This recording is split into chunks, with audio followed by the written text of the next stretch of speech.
Haleluya, haleluya, luar biasa. Sekali lagi dong, tepuk tangannya lebih keras lagi. Puji Tuhan ya. Terima kasih buat Bapak Gembala, buat Pak Obaja yang sudah mempercayakan pelayanan ini buat saya dan seluruh jemaat dan pengerja. Nama saya Debbie Basjir. Ada yang belum kenal dengan saya? Berarti Anda kurang gaul. Jangan lupa subscribe channel YouTube saya ya. Debbie Basjir TV, like dan komen. Iya Bapak Ibu, luar biasa sekali. Saya tadi banyak ngobrol dengan Bapak Gembala dan saya menangkap satu hal, ada banyak visi-visi besar yang diberikan Tuhan kepada Bapak Gembala. Kalau mau dipikir ya, saya tadi waktu Bapak tuh cerita lagi mau bangun 20 hektar. Ya dalam hati saya, kalau orang pikir kan kurang kerjaan ya. Lo bener lo saudara ya, saya di sekarang tuh banyak hamba Tuhan yang berpikir 60 tahun tuh udah mau pensiun. Udah gak mau berbuat apa-apa. Tapi ternyata Tuhan itu ya, dia akan bekerja sebesar apa kapasitas iman yang kita buka. Maka sebesar itu juga Tuhan akan mempercayakan banyak hal yang besar. Amin. Saya dengar Bapak cerita tadi itu agak sedikit puyeng saya saudara. Membayangkan bagaimana tapi Pak Obaja cerita dari awal gereja ini berdiri, semua adalah hal-hal kemustahilan. Dan kalau diikuti dengan logika manusia, ya mungkin jebol otak kita ini kalau ngikuti. Tapi Tuhan itu tidak terbatas kan? Amin. Saat kita membatasi Tuhan dengan logika cara berpikir kita, ya kita tidak akan pernah lihat apa-apa. Saya dan suami saya tuh wong Solo saudara. Saya ngaku-ngaku Solo. Suami saya Solo, saya Solo Wesi. Solo tapi ada wesinya. Jadi hati-hati sama saya. Saya mengucap syukur kami berjumpa. Jadi singkat cerita, semua sudah dengar kesaksian saya ya.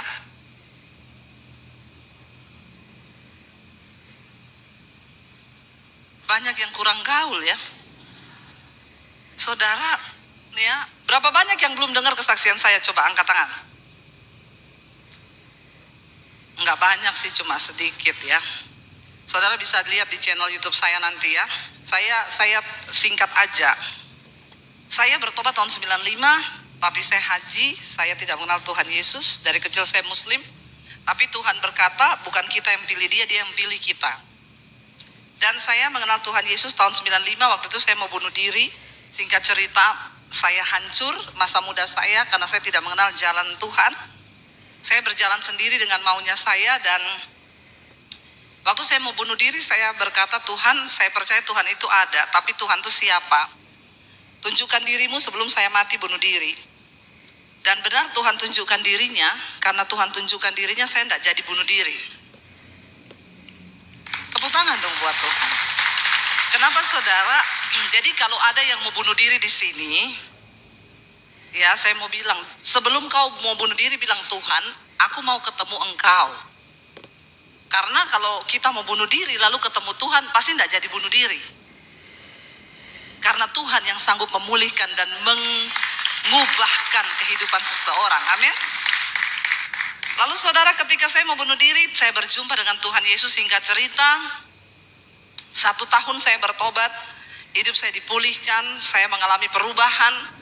Yang tadinya pemarah jadi peramah, yang tadinya pelit jadi pemurah. Karena setiap orang yang berjumpa dengan Tuhan Yesus itu harusnya berubah. Kalau saudara ngaku Kristen tapi nggak berubah-berubah, nah saya bertanya apakah Anda sudah berjumpa dengan Tuhan Yesus? Tahun 95 saya bertobat, 96 ketahuan sama kakak saya.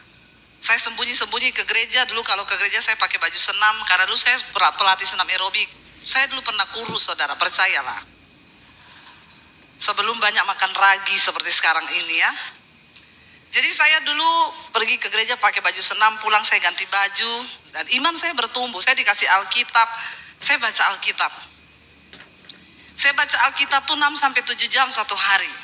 Di kamar mandi saya baca, di kamar, di rumah, sembunyi-sembunyi bacanya. Dan memang ketika kita ada dalam aniaya, iman tuh cepat bertumbuhnya. Karena Alkitab berkata, doa orang yang teraniaya itu didengar Tuhan. Firman Tuhan berkata, Tuhan itu dekat dengan orang yang makanya kalau mau dekat sama Tuhan harus ya, amin. Iya, ya makanya bapak-bapak, jangan kau sering-sering aniaya istrimu. Kalau istrimu teraniaya, dia berdoa hati-hati. Doanya didengar Tuhan loh. Ya, jadi bertobat sebelum ya menganiaya orang. Lalu saudara, saya bertumbuh, hidup saya berubah. Benar-benar berubah. Singkat cerita tahun 96, kakak saya ancam, dia bilang, saya tahu kamu jadi Kristen, saya akan lapor papi. Saya bilang, Tuhan kalau sudah waktunya, jangan kakak saya yang cerita, tapi saya mau dari mulut saya sendiri mengaku bahwa saya sudah mengenal Tuhan Yesus. Saya berdoa puasa 3 bulan. Beri kekuatan aku Tuhan untuk aku bisa ngomong bahwa aku sudah terima Tuhan Yesus. Lalu Tuhan kasih kekuatan, saya menghadap papi saya. Saya bilang, papi saya mau minta izin, mau kemana? Mau ke gereja. Mukanya kaget, campur heran, campur marah. Satu kata-kata yang terucap dari mulutnya pertama kali, dia bilang, oh ini penyebabnya. Makanya akhir-akhir ini papi lihat kamu jadi aneh. Memang semua orang yang bertemu secara pribadi dengan Tuhan Yesus pasti jadi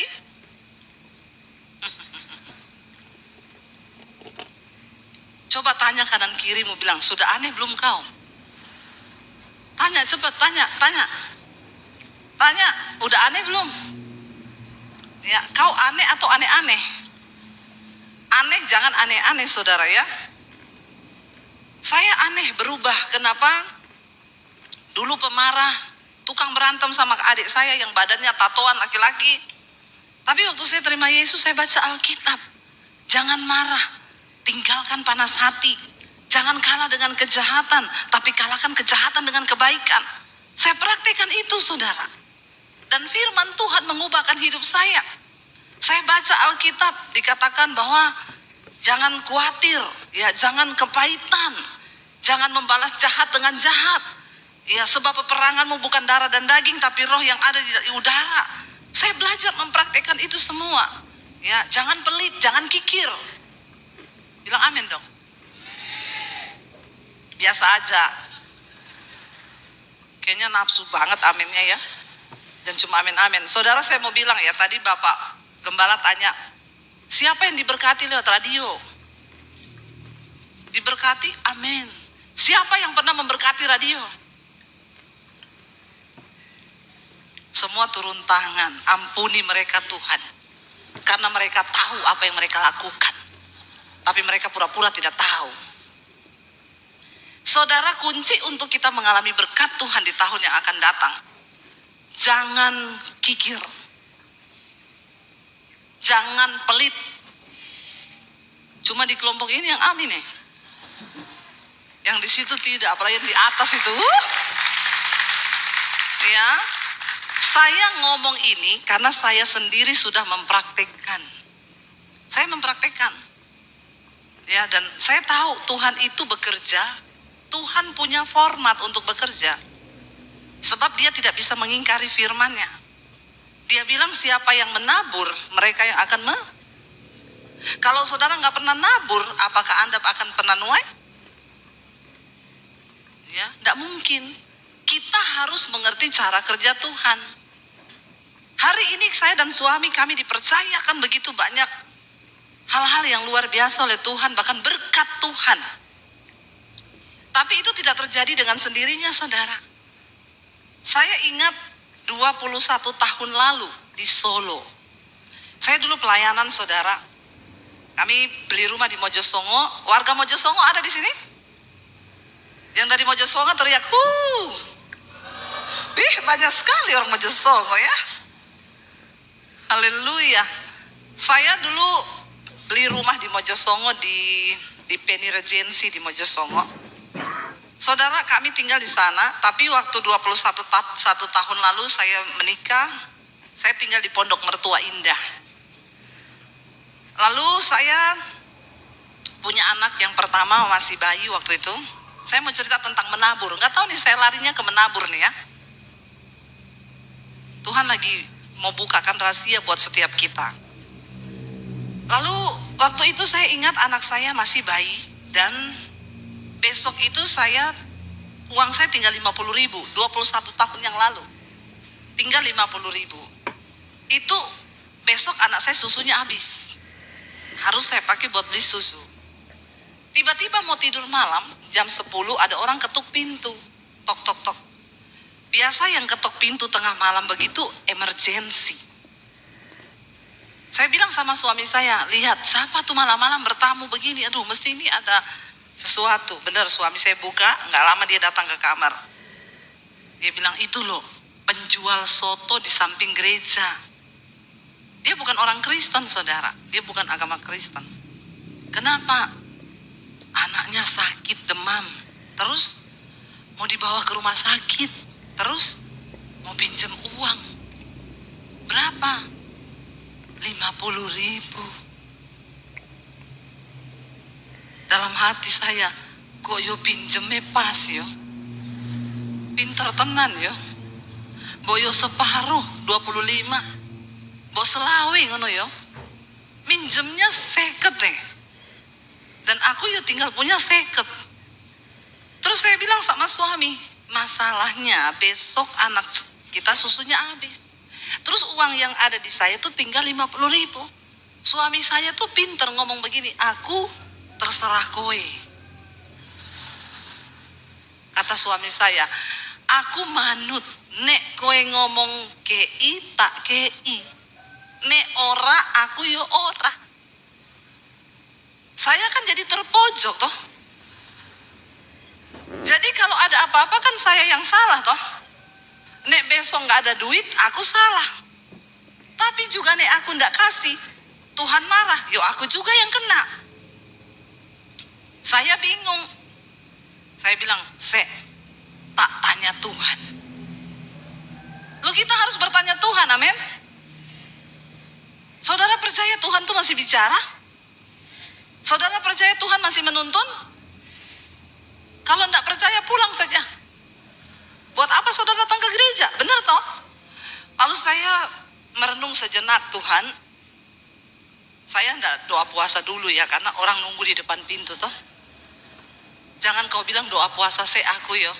Cuma dipinjam seket yo doa puasa saya yo, dasar pelit loh. Saya bilang, Tuhan, malam ini ada orang datang. Engkau tahu Tuhan apa yang aku alami. Kenapa engkau beri pencobaan yang seberat ini? Kenapa Tuhan? Ini piye Tuhan? Saya ini begini. Tapi tiba-tiba Tuhan itu bicara, yang dia kasih tahu tuh firman. Makanya saudara harus banyak baca. Banyak orang datang sama saya, Bu, gimana mendengar suara Tuhan? Pernah baca Alkitab enggak? Enggak pernah. Lah terus Tuhan ngomong apa? Lah kamu tuh enggak pernah baca Alkitab. Tuhan itu tidak ngomong drama Korea, enggak. Dia ngomong firman. Waktu saya tanya, jawaban Tuhan itu cuma gini. Kesusahan sehari cukup untuk sehari. Besok ada kesusahannya sendiri. Jangan tepuk tangan. Enak kau tepuk tangan. Kau tidak merasakan penderitaanku? Gampang tepuk tangan. Tolong diresapi. Resapi. Menjadi pelaku firman tuh tidak gampang. Tidak segampang kau tepuk tangan. Ya, tolong dijiwai cerita saya. Waktu saya dengar suara itu, ya pertama saya tengking dalam nama Yesus. Tapi kan itu firman yo. Tidak mungkin tuh setan bicara firman. Saya bilang sama suami saya, Tuhan ngomong kesusahan sehari cukup untuk sehari. Tapi ini ayat tidak berlaku kalau saudara baru gajian, terus saudara pergi ke mall. Terus saudara lihat ada tas harga 5 juta. Gajiku 5 juta Tuhan. Terus saudara bilang, firman Tuhan berkata, kesusahan sehari cukup untuk sehari. Besok ada kesusahan. Itu kau mencobai Tuhan. Itu suara setan pasti, yang menyamar. Jangan salah dengar loh saudara ya. Sekali engkau salah dengar, ya cilaka saudara. Jadi saya bilang sama suami, Tuhan bilang besok ada kesusahannya sendiri. Jadi kasih. Terus kalau ngasih, jangan harap. Amin. Kalau saudara terima WA, biar tali silaturahmi tetap terjalin, pinjam dulu 100. Itu banyak bukan menjalin tali silaturahmi, malah memutuskan tali persaudaraan. Ini uang ini bahaya saudara, bahaya uang ini. Ya dia itu menduduki seperti posisi Tuhan dalam hati manusia loh. Makanya jangan cinta uang ya. Kita harus belajar. Lalu saudara saya bilang sama suami, kasih aja. Kata suami saya, dia bilang minggu depan dia ganti. Kasih, ndak usah harap ganti. Makanya pinjamkan sesuai kapasitas imanmu. Amin. Kalau ada orang datang, Bu saya pinjam uang 10 juta boleh nggak? Coba kau timbang di hatimu. Kira-kira kalau 10 juta itu ndak dibalikin, kau sakit hati ndak? Kalau kau sakit hati jangan kau pinjamkan 10 juta. Sesuai kemampuanmu. Kemampuanmu berapa? 50.000. Kau pelit itu. Pelit kau ya. Kasih seikhlasmu 1 juta atau 2 juta, tapi ndak usah ganti. Akhirnya saudara, kata saya bilang sama suami saya, kasih aja, ndak usah harap ganti. Ini bapak bukan orang Kristen ya. Lalu dikasih saudara. Besoknya saya bilang, ini anak ndak ada susu lagi. Ya udah, ndak apa-apa, air masak nasi itu kan bisa diambil toh. Kasih gula dikit diminumin ya. Atau bikin teh lah, kasih gula apalah gitu ya. Sore itu suami saya pelayanan saudara. Saya bilang gini, aku ikut boleh nggak? Saya ingat pelayanannya waktu itu di Atria. Atria situ loh. Jadi ini bukan cerita bohong, ini cerita nyata nih. Kejadiannya di kota Solo. Lalu saya ikut saudara. Waktu ikut itu acara full gospel. Saya duduk di situ, suami saya waktu itu main keyboard dia di sana. Saya duduk, tiba-tiba ada bapak-bapak pengusaha masuk. Ini bapaknya orang kaya. Waktu saya lihat dia masuk dari pintu, tiba-tiba suara di hati saya berkata begini, nanti bapak itu akan memberkati kamu. Saya langsung tengking, dalam nama Yesus, mata duitan. Kita harus menengking diri sendiri loh, amin. Harus menimbang suara hati, itu bahaya loh, bisa salah loh. Dalam hati saya berkata begini, dasar mata duitan, mentang-mentang gak ada duit, lihat orang kaya, muka langsung berubah jadi celengan babi. Pengen diisi. Bertobat. Jangan meminta-minta, jangan pasang tampang menyedihkan. Datang sama Tuhan, saudara. Itu suara datang terus di hati saya tengking terus dalam nama Yesus. Ini ngapain sih ini? Tapi saya bilang begini akhirnya, Tuhan kalau memang ini dari Tuhan pasti terjadi. Tapi saya tidak mau melakukan apa-apa. Jangan saudara datangi bapak itu dan berkata, Pak,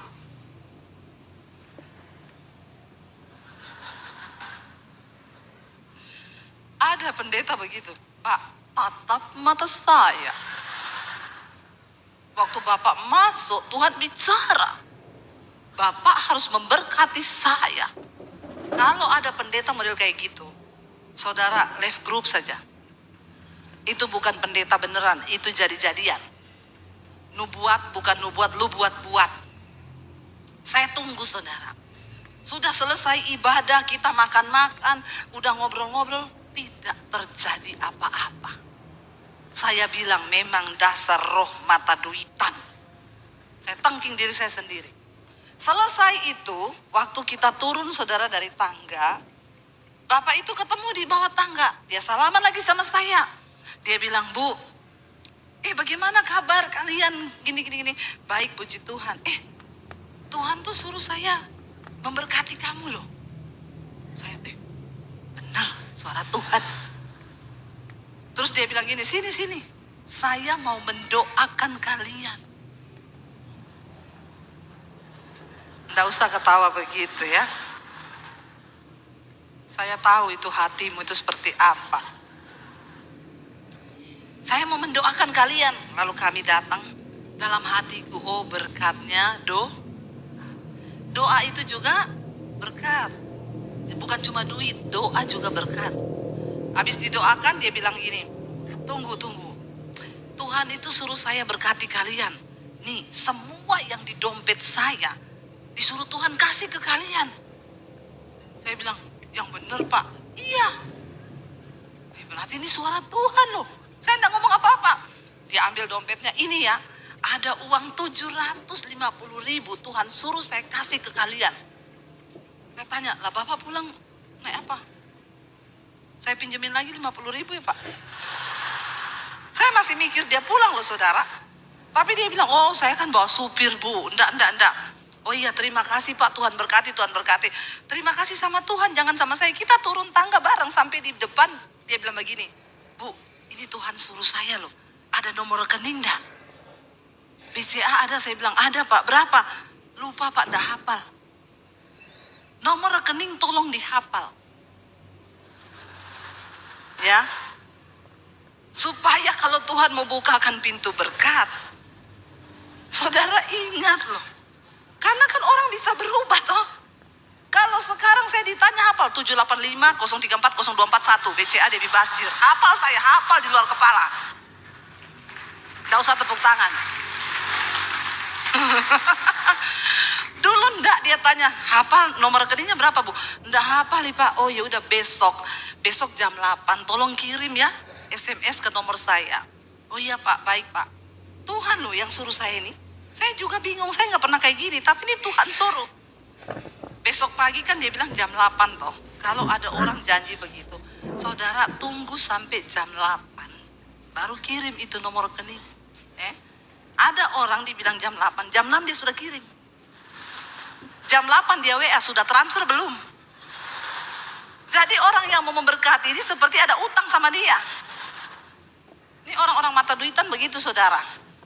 Jadi saya tunggu jam 8, dia tanya, Bu, mana nomor rekeningnya? Baru saya kirim, ini Pak. Akhirnya siang jam 10 dia telepon, Ibu ada di mana? Ada di rumah sama suami. Bisa datang ke BCA pusat di sini? Oh iya. Iya Pak, kami ke situ. Ada yang saya mau sampaikan, ke sini aja. Kami datang, dia bilang, dia pegang amplop coklat. Bu, Pak, ini ya. Saya nggak tahu ya, saya baru kali ini gini loh. Tapi ini Tuhan yang suruh. Jadi terima kasih sama Tuhan ya. 21 tahun yang lalu, dia bilang ini ada uang 10 juta. Tuhan suruh saya berkati kalian. Saya enggak tahu kenapa, tapi Tuhan suruh. Jadi total dia beri kami itu 10.750.000. Saudara tahu waktu pulang itu saya bilang sama suami saya, coba kalau kemarin kita enggak kasih itu tukang soto pinjam uang 50.000. Loh benar saudara, mungkin kita tidak akan lihat mujizat itu. Saudara percaya Tuhan bekerja itu dengan metodenya. Mungkin itu malaikat Tuhan yang dikirim untuk menguji hati kita terhadap uang itu seperti apa. Tuhan itu tidak sembarang mempercayakan sebuah pekerjaan besar atau keuangan yang besar kalau kita ini nggak bisa dipercaya. Amin. Dan akhirnya saudara saya bilang sama suami, kalau kemarin kita enggak kasih, hari ini kita enggak lihat loh mujizat itu loh. Tapi enggak usah pulang dari sini saudara tanya, ada yang mau pinjam enggak 50? Enggak usah, Tuhan tidak bisa direkayasa. Saudara tahu sampai hari ini, Tuhan memberkati kami itu luar biasa.